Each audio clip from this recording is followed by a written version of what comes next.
way you do it. You play the guitar on the MTV. That ain't working, that's the way you do it. Money for nothing and your chicks for free. Now that ain't working, that's the way you do it. Let me tell you, damn guys ain't dumb. Maybe get a blister on your little finger. Maybe get a blister on your thumb. We got to install microwave ovens, custom kitchen deliveries. We got to move these refrigerators. We got to move these color TVs.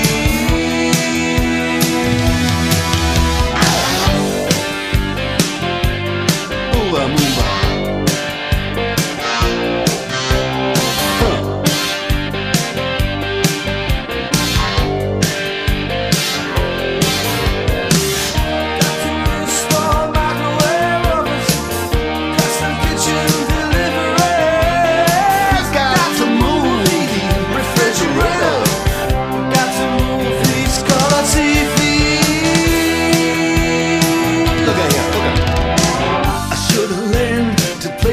I should've learned to play them drums. Look at that mama, she got it sticking in the cameraman.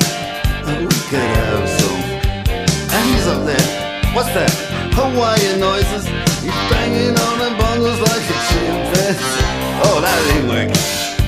That's the way you do it. Get your money for nothing, get your chicks for free. We got to install microwave oven, custom kitchen deliveries. We got to move these refrigerators. We got to move these color TVs.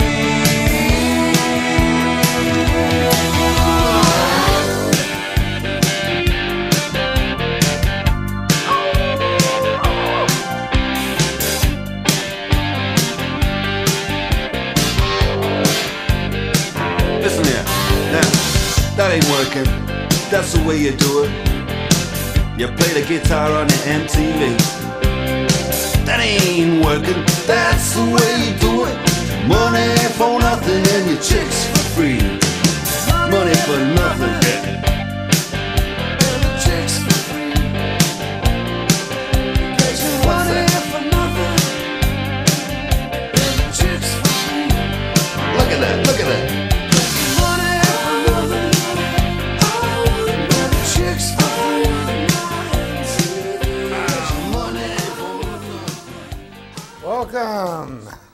Welcome, this is Michael. Welcome to Illegal Knowledge.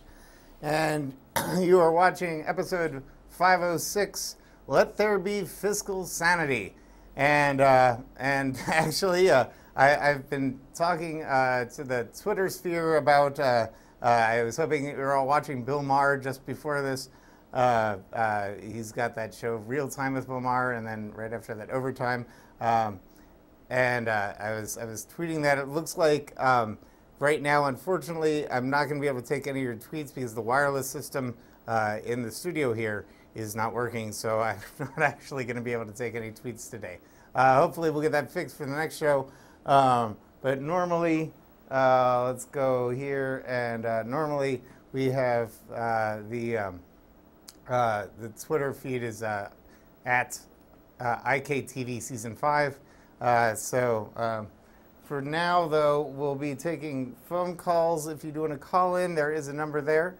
And I guess there's actually, this isn't usually this much of a news show, but there's breaking news, brand new news. John Boehner just announced, just right before right after I did the pre-production sequence, actually, and once that was burned to DVD, he gets on the news and and says that they've managed to, what's good news, they've managed to kick the can down the road another 3 months for the debt ceiling.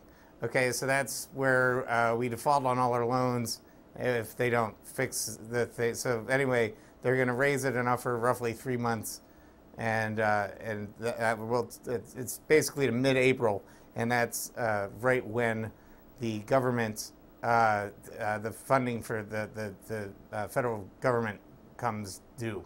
So they'll be able to tie those two things together. So they're still holding the economy hostage and putting a gun to its head and saying, you know, it looks like you got a really nice economy here. Too bad if anything were to happen to it. Anyway, so again, this is the limits of illegal knowledge is prognostication. The reason why we're doing this show this week or this month and not next month is because of crew shortages. So hopefully there'll be enough crew next month to do the free energy show, which is the one that, so we just flipped them. Again, if you want to go, if you want to go over to website here, you can check on the. It's now episode 6 is Let There Be Fiscal Sanity, and episode 7 is Let There Be Free Energy. So the Republicans caved in on their opposition to raising the debt ceiling, and that's greatly complicating my reorganization of my show notes. Let's go back here. Before I also want to let everybody know on the times for the shows. We're live every third Friday of the month. Again, if you go to illegalknowledge.com, right down there on the bottom of your screen there, you can check all the show times. And we do replays Sundays at midnight if you're watching on television. Otherwise, you can go to illegalknowledge.com, click on the YouTube channel up. There's the YouTube channel up here, IKTV on YouTube, and you can watch any of the shows live on demand. Okay, so I wanted to say hi, Kyler, and I want to talk about some more news in Arizona. Jan Brewer, after all of her protestations, is now going to be accepting federal Medicaid funds after all, which is nice. It's good news. It means that the approximate 1/3 or so of the people that they kicked off the Medicare rolls in the last couple of years will be able to go back on, reapply. She still isn't all too keen on setting up exchanges, even though it would, the way she's doing it, it results in a loss of local control, a loss of federal funding, and well, hopefully, at least she came around on this one. There's stuff going on in Algeria and Mali, as I'm sure you've heard about. Looks like we might get involved over there. We already said that we'd support the French in Mali. There's basically Islamic jihadists versus the Mali and Algerian governments. Algeria went through a 10-year attempted revolution about 15 years ago against jihadists, and they're not very happy. Obviously, you've heard about the hostages in the oil field. It's weird that it's because of that, the history that Algeria has with the Islamic jihadists, that Algeria refuses to negotiate with them. However, it was kind of awkward and not very nice that Algeria refused to negotiate and then went and killed a whole bunch of hostages and the jihadists because they said that the jihadists refused to negotiate. So I'm just really, Algeria. I mean, if you're gonna blame someone, blame yourselves. So anyway, the French and U.S. are now, Obama said that we are sending support to the African Union troops that are heading toward Mali right now to try to get rid of this Islamic terrorist jihadist thing that's occupying the northern half of Mali, which coincidentally just happens to be just south of Algeria, just in case you don't know your geography there. We're on here's Africa, right? Kind of like that. Egypt, Morocco, Guinea-Bissau, Mali is like in here, and Algeria is like up here, and Libya is here, and Egypt's here, right? Anyway, Um, so let's see. Oh, guns, yay. So since my last show, I was hoping to bring some sort of sanity, saying that we need mental health and guns. Except for that, the right wing took that way too far. Very, very far right. That's not what I meant. No, Obama's not out to take your guns. There might. I meant that we, need to make sure that I was supporting those little wristband things, so that you can't shoot the gun unless it's yours. Right? That kind of thing, and let's take care of people's mental health so that they're okay enough to be able to shoot a gun and not hold on to a gun and go shoot up a school. That's what I meant. I didn't mean let's make a list of all the people who need psychiatric evaluations and then go around and take all the guns from all of their houses, even if people in those houses have guns. I mean, have no mental problems. And so, yeah, no, that's not at all what I meant. I meant there are common sense solutions to the problem with this, and I think number one, the wristband is a really good idea, and I think the best other idea is I mean, I did sort of say maybe we should have not right in the front lobby, but tucked away on the side where no kids can see them, because that's disturbing to their But if they're needed, they can be called out in guards at schools. Have one entrance, and So I don't know how that got all screwed up, and now apparently Alex Jones thinks that everyone is coming after everyone's guns, and well, that's Alex Jones. So what can you do? And then there was that great thing on with Piers Morgan. That was hilarious. Anyway, just look up Alex Jones versus Piers Morgan if you need to know what that's about. Okay, so the Whole Foods CEO doesn't know how to use a dictionary.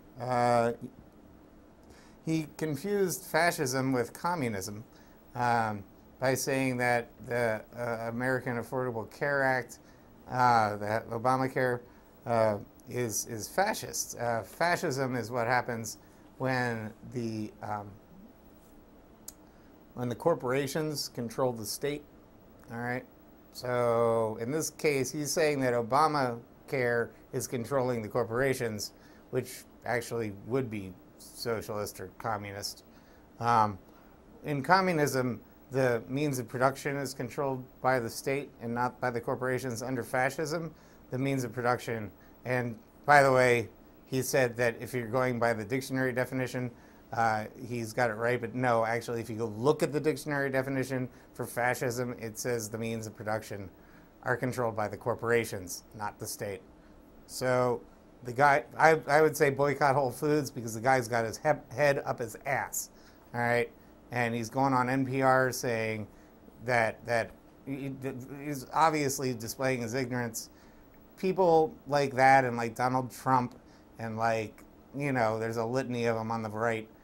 Just stop supporting them. Just Chick-fil-A guy. Just don't go to their businesses.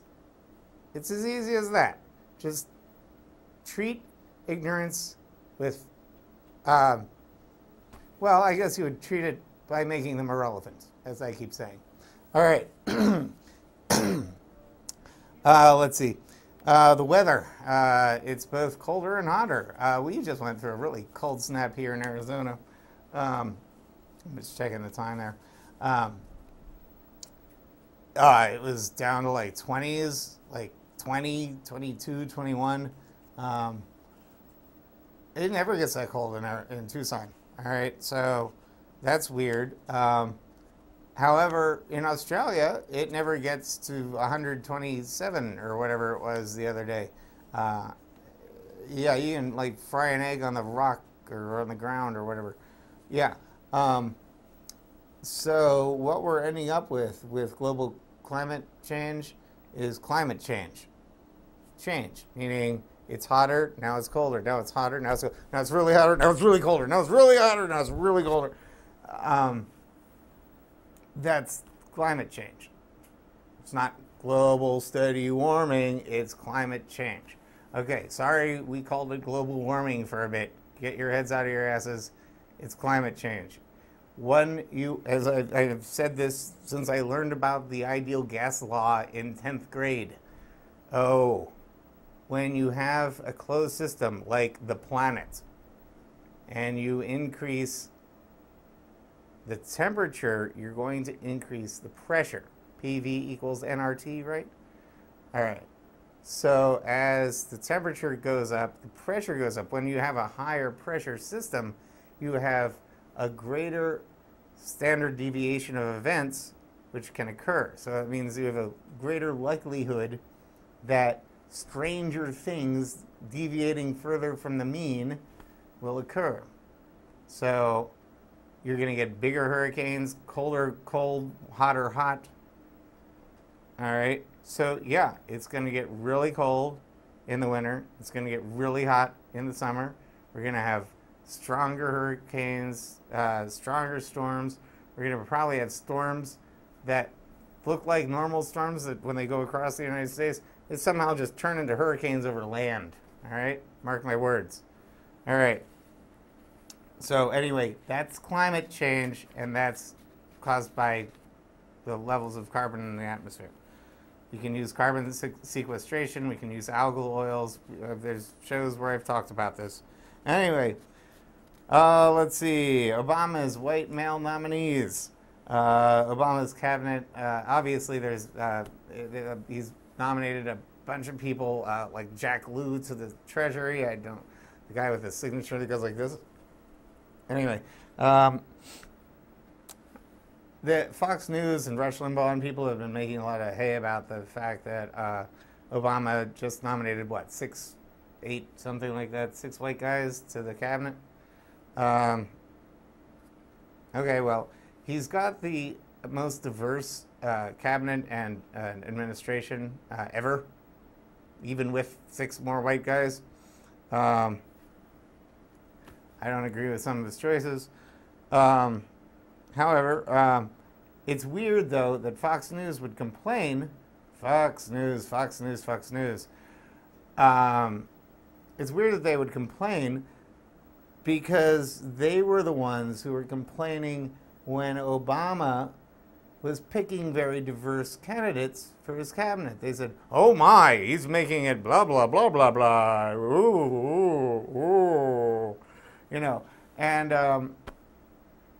so now when he picks a whole bunch of white guys, they're complaining? Really? You just got to complain no matter what he does, right? Got it. Just shut up, Fox News. Shut up, Rush. You heard me. Shut up. Shut up, O'Reilly. Shut up. Cut his mic. All right. So another thing that Rush and O'Reilly and everybody, Hannity and everybody were saying is how terrible Obama's second term has been. Okay, well, frickin' news to you idiots.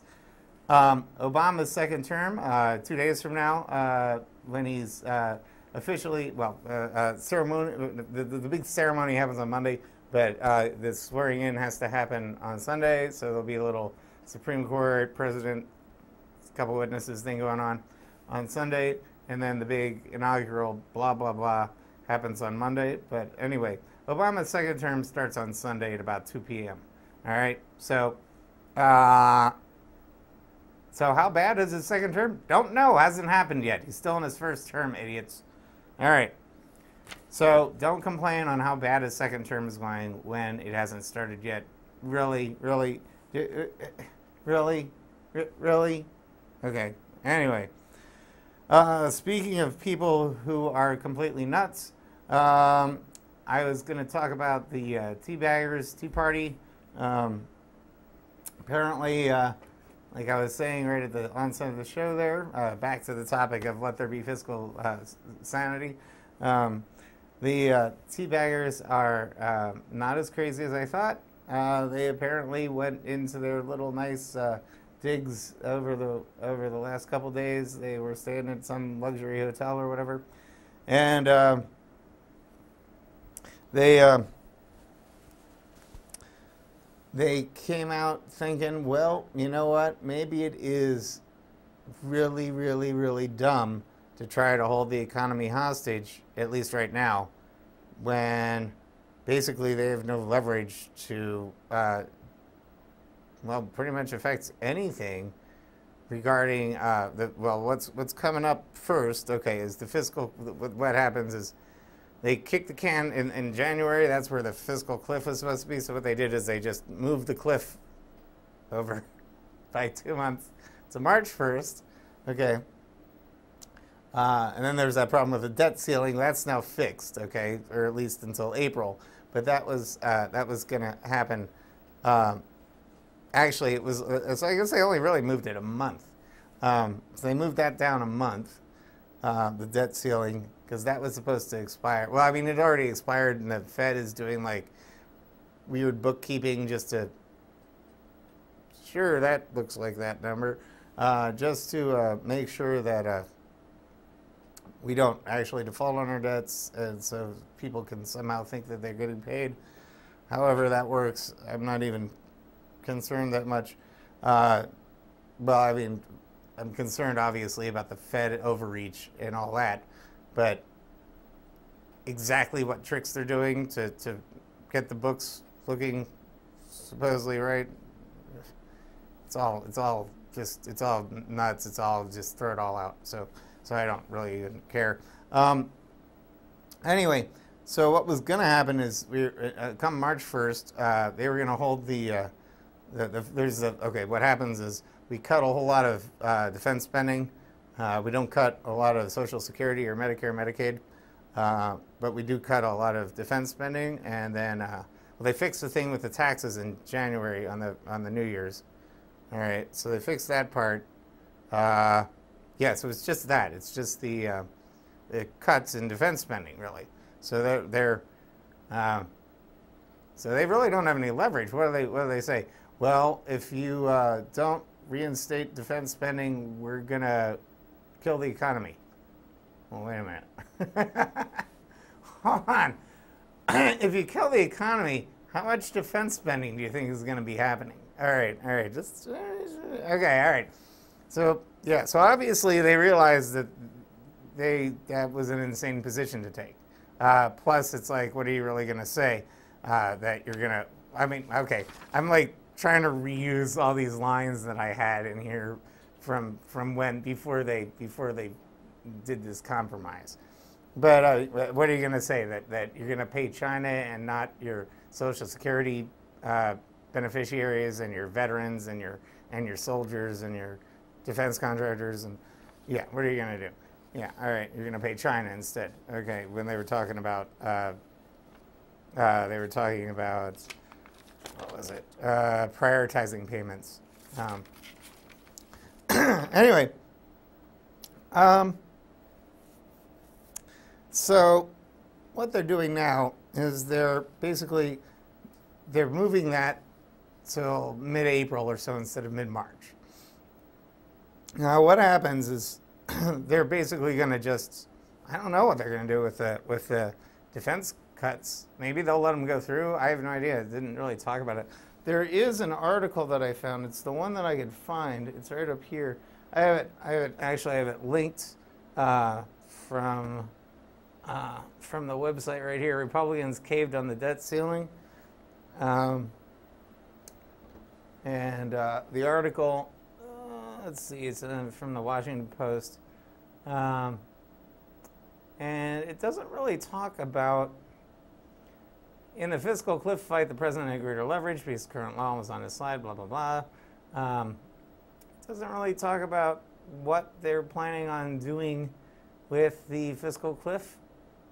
If they're just going to let it happen or they just cut the defense spending. That would be great. I'm all for cutting defense spending because, as you saw in the intro there, the companies that basically get the defense spending don't need any of the money. I mean, we're talking things like Raytheon, and that's Tucson, you know. I mean, and plus it won't affect existing contracts. It's just going to affect any new contracts. So there's really nothing really to worry about too much. So I don't know. I don't know whether, but I know what they're doing is they're tying it so that the budget needs to be approved by 1st of April, or else we could face another Newt Gingrich style government shutdown, series of government shutdowns that Newt and the Contract on America, that whole crew did back in the 90s. So they're looking at doing the government shutdown simultaneously with the debt ceiling. So we'll shut down the government and kill the economy, I guess. So did they really go from? I think they went from pretty crazy to okay, beyond batshit. I don't know. And so let's see. I think that I was gonna talk about where we need to. I mean, okay. The other thing is that Paul Ryan a couple days ago, the guy who was running for vice president, said that he's open to raising the debt ceiling if it leads to talks with deficit reduction talks. And so that's what I was saying, how the current fiscal cliff cuts mostly defense contracts, so they don't have any kind of upper hand to cut Medicare, Social Security, anything like that. But he wants talks. I think that we ought to probably focus more on banking and corporate greed. So we'll get to all of that in a second. Basically, if we do cut, though, I absolutely defense contractors over payments. That we have people like Halliburton, KBR, Carlyle Group, Blackwater, or whatever they're called now. Many of those types of it's all pork for them. Another thing that we could do, if anyone could get up the nerve to propose it, is to go to a single-payer health care to stop with the because that would completely take all the costs down that we're giving vouchers for the people that can't afford it, or for the companies that can't afford it, et cetera, et cetera. We can also, I mean, I really would say let's just end the Fed. Let's end the Federal Reserve. Let's not just curtail their power. We can save. We spend, what is it, like somewhere around not quite $500 million, or not? I mean, $500 billion. Wait, how many? We have 15 trillion. Yeah, it would be like it's like somewhere around $500 billion, like $400 billion on interest payments. Just on interest. So we could, sort of obviate the whole debt ceiling crisis if we just stopped dealing with the Fed. Forget about that whole coin minting, $1 trillion coin thing. Why give them more money from the Treasury? Speaking of which, the thing here with Jack Lew from the Obama's pick for the Treasury, the guy whose signature is the squirrely cute, Jack Lew, the squirrely cute. He used to be one of those guys who sold shorts on home mortgages for Citigroup. Yeah, he's not a good guy, and he shouldn't be heading up the Treasury. He helped crash the economy by calling these shorts out against home mortgages and helped create the subprime crisis. So Jack Lew is going to basically be helping banks at the expense of everyone else.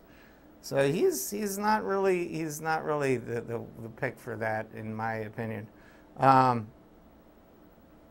So I have a bunch of things here on how to end corporate greed, and I think that ending the whole corporate banking dominance, all the stuff like that. one of the things that really bugged me, and on my website, actually I could probably just go inside here. If you go to michaellittman.net, and I'll try to do it really quick. One of the things I wrote about back when I was running for president last year. Really, you can't find my. Why can't you find that? Go to michaellittman.net. No, that's not it. All right, whatever. Anyway, the internet isn't working well here.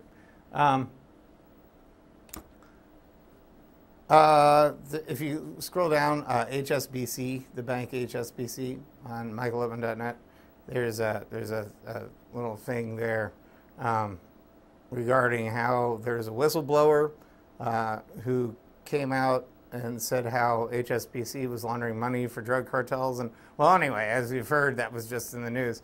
I reported on that, almost a year ago, I guess. It took about that long for it to get out, and at least it has. The corruption in the corporations, particularly in banking, is just obscene. And so that's one thing where I would definitely, if we want fiscal sanity, we should probably start looking there first. And I have a bunch of suggestions here, so I'm going to go down through them here. Because of the whole HSBC thing, we've learned a new phrase, and that instead of too big to fail is too big to jail. If you do something which is completely illegal, like laundering money, well, apparently you're immune from prosecution. You might get a fine, a $1.9 billion fine, but you're not going to go to jail, because if you were to send, I'm not exactly sure how this works. I thought that you could, you know, if you replace the CEO of a corporation, then they're no longer working there. But apparently, if you send them to jail, then the whole system might crash. Well, didn't you just replace the guy just a couple days ago, or well, not days, but months ago? I mean, okay. Well, anyway, so they're saying now that if you're big enough that you can't even send these people to jail for doing patently criminal acts. Okay, that is just the biggest load of horse pucky I've ever freaking heard. All right. So we have to stand up to these banks and say, look, there's no such thing as too big to jail. You do the crime, now you do the time. All right. We need to end too big to jail and too big to fail. The way that we can, well, I mean, just basic enforcement of laws on the books is how you end too big to jail. And you don't get intimidated by them saying, oh, well, we could blah blah blah blah blah. You know what? Then you're too big to fail, and you need to be made smaller. All right. So anyway, to end too big to fail, we can renew Glass-Steagall. That's the thing that says that an investment house over here can't be the same thing as a bank over here. So if you put your money in a bank, it can't go gamble your money on this investment house. Okay? That was Glass-Steagall. Bill Clinton, thank you very much, Bill. You know, some people like you. I think NAFTA sucks. I think you kind of, maybe Monica sucks better, but you still suck, Bill Clinton. Anyway, he got rid of Glass-Steagall. That was the thing that allowed all the banks to merge and crash the economy that we did just get out of looking at. All right, so you need to there's a thing called the Volcker Rule in the Dodd-Frank, which is the Consumer Protection Bureau thing, and all the other agency regulation changes. Anyway, there's a new thing in that called the Volcker Rule, which is apparently almost like Glass-Steagall, which said this investment house and this thing can't overlap at all. Zero. No. Volcker Rule says, okay, 3%. Anyway, that would still, I mean, 3%, that would work. There's another thing that banks are trying to use to loophole around Dodd-Frank. It's that Dodd-Frank doesn't talk about overseas investments. And so basically you can do this merger with your bank and your investment group. See, here's the thing. You can't gamble with your own money if you're one of these banksters, all right? If you're one of these greedy banksters, why would you use your own money when you got a whole bank sitting over here and you can just use that? And then, hey, look, oh, lost it? Okay, that doesn't matter because there's FDIC and we'll just get it back, which is exactly what happened in 2008. Is what the whole TARP thing was. All right. You can't be doing that. And so what they want to do is they want to go gamble overseas now because, you know, if the Volcker rule is in place, then they'll only be able to gamble a little. Oh, poor them. If they just please die. All right. Anyway, we need to end the whole too big to fail by getting banks to break up if the investment houses want to fail, they can fail.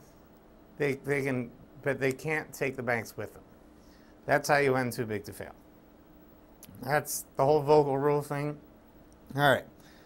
So, and then the whole point there was that Jack Lew is pretty much patently not for any of that sort of thing. He's basically he is from the era of selling shorts on, you know, home mortgages and things like that. So very bad pick for the Treasury because it's just the whole Palast-Bush cycle thing. You know, you go to the revolving door between public and private and controlling the wrong interests.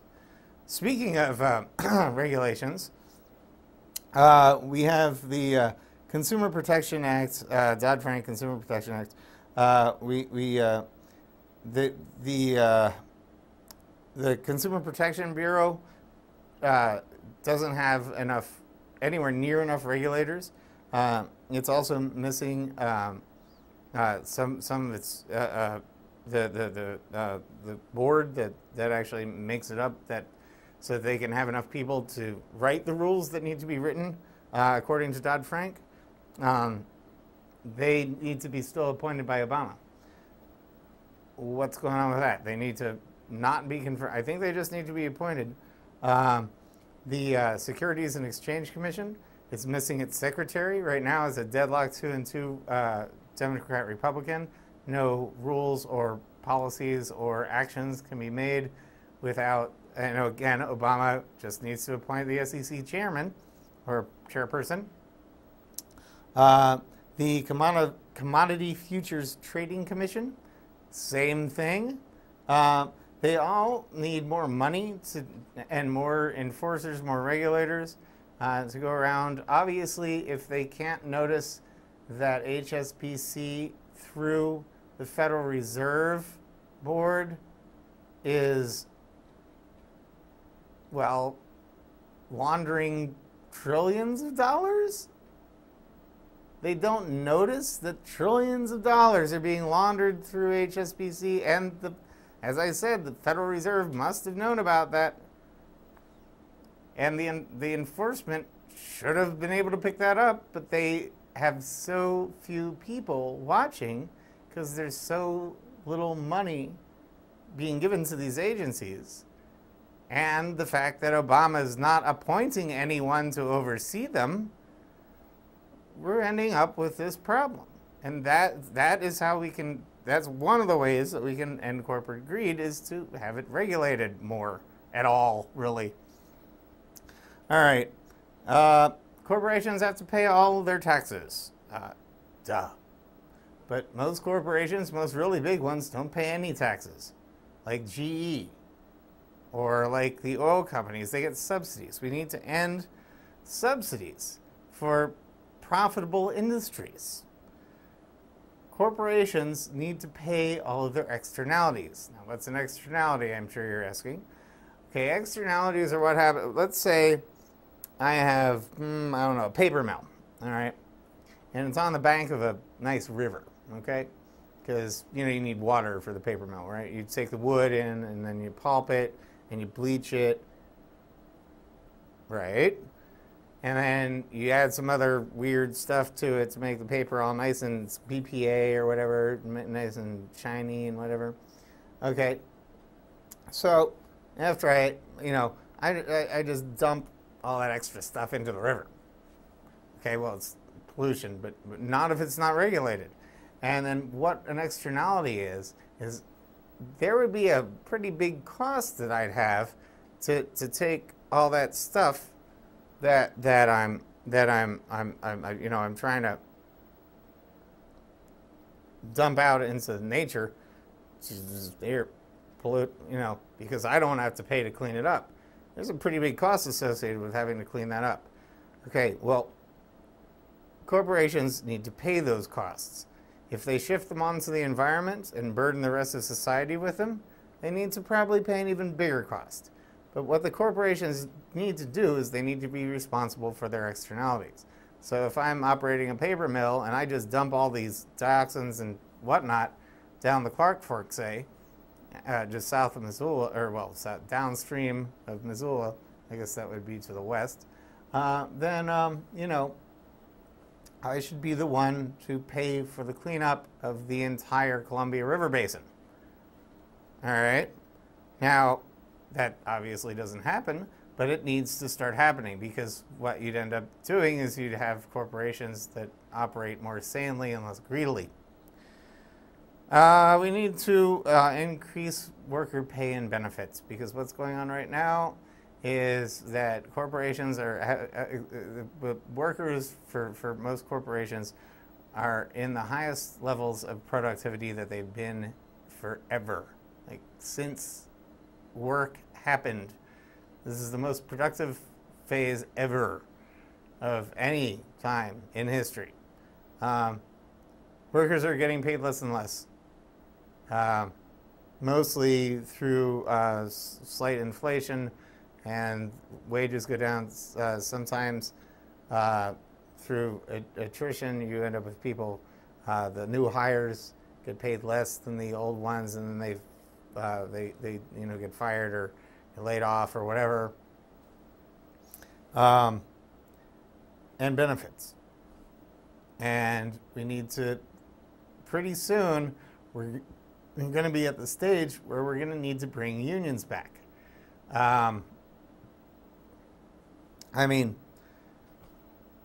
Right now, the corporations in general are basically all sucking all the money out of the economy by not paying their people. They're keeping all the profits and not distributing the wealth out so that the economy can recycle. Because if you don't keep passing the money around, no one ever gets paid. If you all just take all the money, then you end up with a credit crisis like the banks are doing. Speaking of which, we can incentivize bank loans with demurrage, or negative interest, between banks. When a bank loans money to another bank, instead of letting them charge interest, let's say they charge negative interest. So what that means is, the longer I let you have that thing, money from another bank, the less you're going to give me back. So it's not in my interest it's more in my interest to, instead of lending money to other banks, it's much better in my interest to lend money out to people who actually pay interest on the money, instead of me getting essentially negative interest for. So if we use demurrage between bank loans, only interbank loans. Okay, so if a bank wants to loan money to another, or the Fed wants to loan money to a bank, or one Fed branch to another, or whatever, charge them negative interest. All right, it's called demurrage, D-E-M-U-R-R-A-G-E. It's a word. Anyway, speaking of banks, the whole robo-signing, the thing with the LIBOR rate, Jamie Dimon losing $6.2 billion on a, whoops, where'd that go? The HSBC money laundering, We I mean, seriously, banks have to stop selling scams. They have to operate within the normal thought forms of what people would usually call fraud.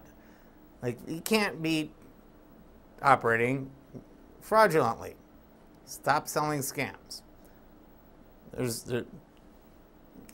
I'm sure codify that, and I think Dodd-Frank has enough rules in it to be able to make sure that if the banks were regulated properly enough, that everything would be fine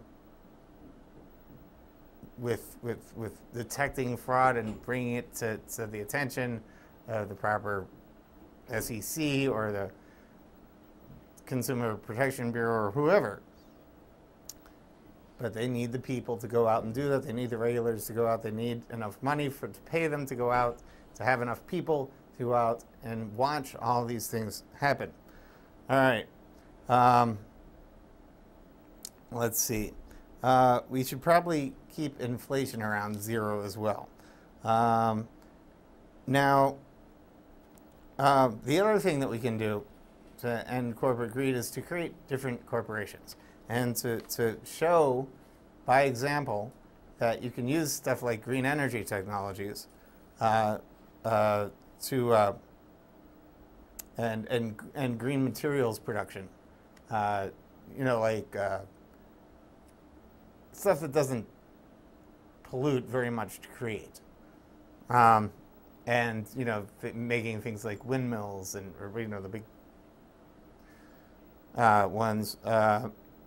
You can invest in new industries, more than just solar, wind, tidal, and wave. There's things like that produce automatic carbon sequestration, like algal oil, algae. I've been saying this for I don't know how long.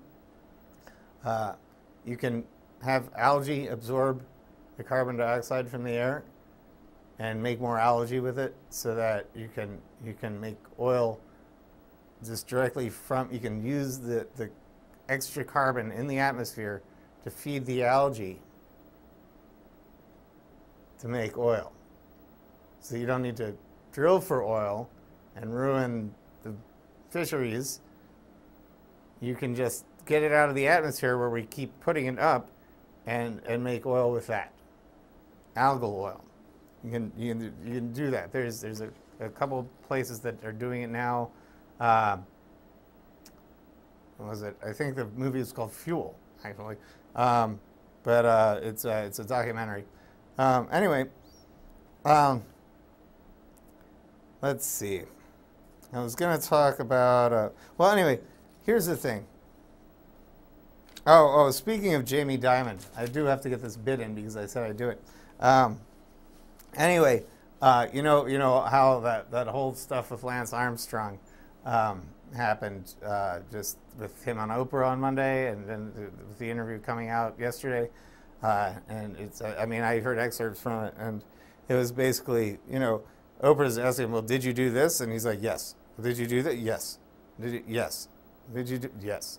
You know, and it would be really interesting to get like Jamie Dimon, who's the head of what was it? Which one was it? I don't think it was Wells Fargo.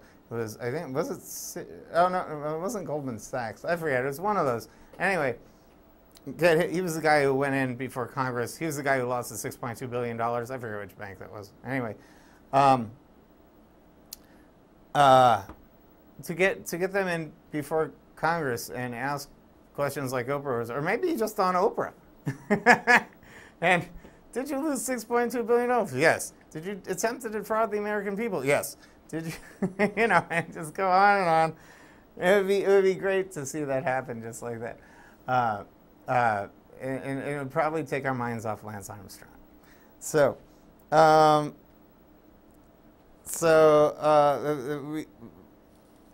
teabaggers are still just kicking the can down the road. We're going to come back to this issue that I was going to be talking about, where, you know, you can't cut Social Security and Medicaid and Medicare without cutting people, without hurting people, if you're going to just wipe out the entire program. However, what you can do is you can look around the edges and find ways to you know, when you're talking about billing and things like that, things can be automated. Things can be a little bit. I mean, you might. Hopefully, you're not going to put a whole lot of coders out of work. You can probably do some kind of Medicare, Medicaid reform without lowering the levels of care while keeping the levels of care up. You can get the hospitals and the doctors and the insurance companies to agree on what's a reasonable price. That could be done a whole lot more easily if you have single payer, however, because then you come from the only point of power. You're the only person who's actually, so the insurance companies just kind of get cut out of the loop, and then you end up being the insurer and the payee. It's how Canada has it.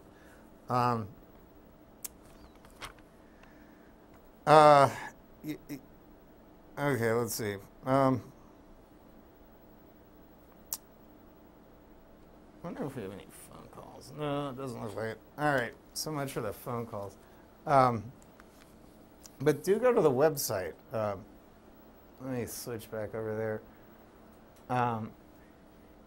I'll put up any other notes on exactly what any developments are happening with the with this whole fiscal cliff up here. I'll probably expand the little section right here. C. I'll just make that a little bit bigger and put some more links there. But go up there for now because we don't. And then I'll make sure that they have the Twitter feed working here at the studio. If you want to call in, we have just a few minutes left, though. It's about 3 minutes. So the okay, let's see. Eventually, they're going to reach this point where they just diverted again. They're going to be talking in by April about defaulting on the debt ceiling again. We need to get that so it just raises automatically. According to the 14th Amendment, which had to do with bills incurred during the Civil War, it said that the full faith and credit of the United States shall not be questioned. All right, so that's yeah, we can hear the music coming in here.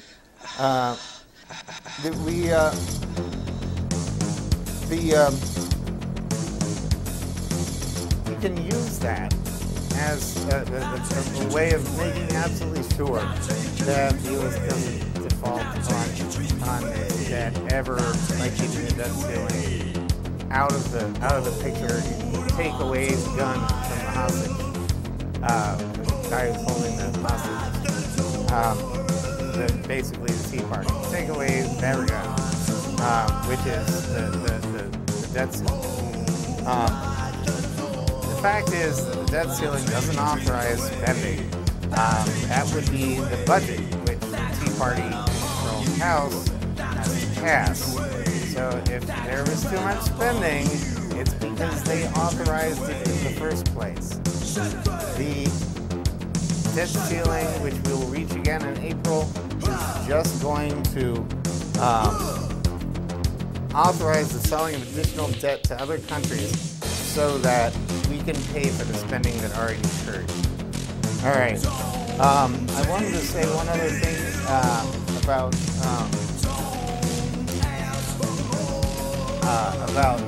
value and worth and fiscal worth and things like that. The value of any person is not the banks, it's not their pocketbook, it's not their checking account. The value of any one person is what you can do value in two words is what you can do with what you're given. What you have available to you. You can do stuff with what you have available, and that's worth everything. Keep that in mind. That's our show for tonight, everybody. Have a great rest of the month, and we'll be back, hopefully doing free energy, like I said, on the show here. Check it out. We'll hopefully we'll be back on the 15th of February with a show about free energy. If not, just check the website and we'll see what it's gonna be. So good night, everybody. I believe divine, and I believe what God said. They were doing what God said. God said, take from the rich and give to the poor. It didn't say take from the poor and give to the rich. And that's what they were doing. And that's what they were doing.